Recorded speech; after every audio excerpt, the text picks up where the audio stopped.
Hello, my name is Kevin with KLM Audio. Welcome to my 7th video on the Behringer XR18 mixer on how to use effects sends. If you need help turning on your system and connecting to the iPad to the mixer, please refer back to my first video. And of course, if you like what you see, please subscribe to my channel, ring the bell if you like to receive notifications of future videos. And you can see I already have a couple of items connected to my mixer. I have an Ethernet cable which extends to my external TP router. I have one speaker connected to the left main. I have one speaker connected to the auxiliary bus 1. I have a wireless microphone on channel 9, a dynamic microphone on channel 10. I have my MP3 player connected to auxiliary line 1718. All these are for sound on the video. The Behringer XR18 has many effects you can add if you so desire. There are reverbs, flangers, chorus, delays, etc. You can insert EQs, compressors, exciters, and even stereo guitar amplifiers. For live sound, I personally do not use inserts. The standard dynamics and EQs provided work well for me.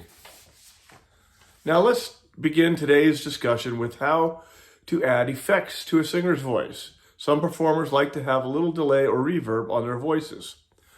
This is probably one of the most complicated things to do on the mixer, only because if you don't have everything dialed in right, you won't get the effects through your speakers. So let's take a look at the iPad. So first, let's select the Effects tab at the top of the screen. Here you will see 4 preset effects: vintage room, hall reverb, modulated delay, and dimensional chorus. To change one of these effects, hit the edit button. Say you want to change modulated delay. Then we select through. Let's go ahead and select stereo delay. Now, as you can see, stereo delay is added in the 3rd effect. So let's add some vintage room delay to our vocals on channel 10. Turn on the vintage room effect. The button will go from black to white. On the right side panel, select Effects 1 and select Vocal Channel 10. Now select Sends, and you'll see the effects sends are in this window here. As we raise the effect sends on Vocal Channel 1, we see that it also shows up in the channel window. That's because we have the effects 1 selected, which means this is only what is being sent to the effects 1. If we wanted to see what was in the mains, we would select that. And now we see what's actually being sent out to the speakers. In this case, you see our channels all the way down. When we return to effects 1, we can see we are sending vocals to effects 1. Now, speaking into your mic, you will see that the meter in the channel strip is illuminated, but the effects has not been applied to the vocals yet. Unmute and raise channel 10 fader to unity gain. Now, unmute and raise the main fader. Check, check, check, 1, 2, 3, check, check, check, check, check, 1, 2, 3, check, check, check, check. Now you can see in the main meters that we have sound coming through and we can hear it on our speakers. Now select Effects 1 on the right and you can hear the vocals in the main speakers.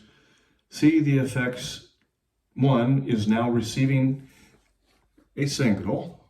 However, if we go back to the Effects tab and speak into the mic, the meters in the vintage room are not illuminated. To do this, we must unmute the Effects 1 and raise the fader. Check 1, 2, check 1, 2, check 1, 2, check, check, check 1, 2. Now we can see the meter in Effects 1 is illuminating, and so are the meters in the vintage room. But we still do not have reverb on our vocals. To add reverb to our vocals in the main speakers, we need to return to the main channel strip. we must unmute FX1 and raise its fader. Check 1, 2, 3, check 1, 2, 3, check 1, 2, 3, check, check 1, 2, 3. And now we have reverb in our vocals. Let's turn the reverb off. When we began this video, we were in layers in the all channels. If we want to use a custom layer, we will need to add the FX1 to our channel strip. So from the home screen, I will select the layer small bands.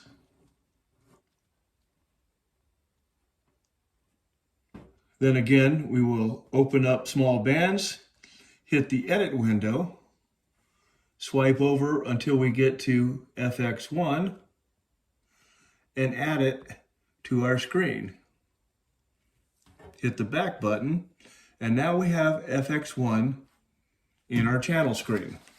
Now it is real important that you switch back to the main channel strip and do not raise the FX channel while you're in the FX1 channel window.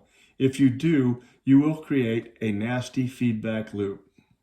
To demonstrate, here we have our effects on and we're in the main channel.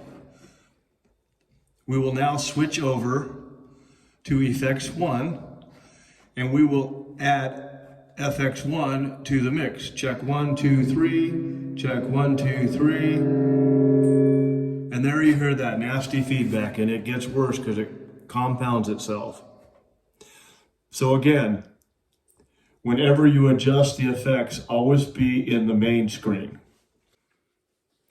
And now let's add effects to the monitor mix. I have turned the main speakers off so that you will only hear my voice through the monitor. We'll select bus 1,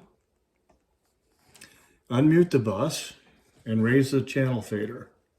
We will put the vocals into our bus. Check 1, 2, check, check 1, 2, check 1, 2, and there we have it. And now we'll add effects. We will raise the effects 1 send, check 1, 2, 3, check 1, 2, 3. And there you have it. We now have effects on our monitor. And that completes my video on effects sends. The next video will be on routing using the iPad on the Behringer XR18. Again, if you enjoyed this video, please subscribe to the channel and ring my bell to receive notifications of my next video in the series for the Behringer XR18. Thank you. I am Kevin with KLM Audio.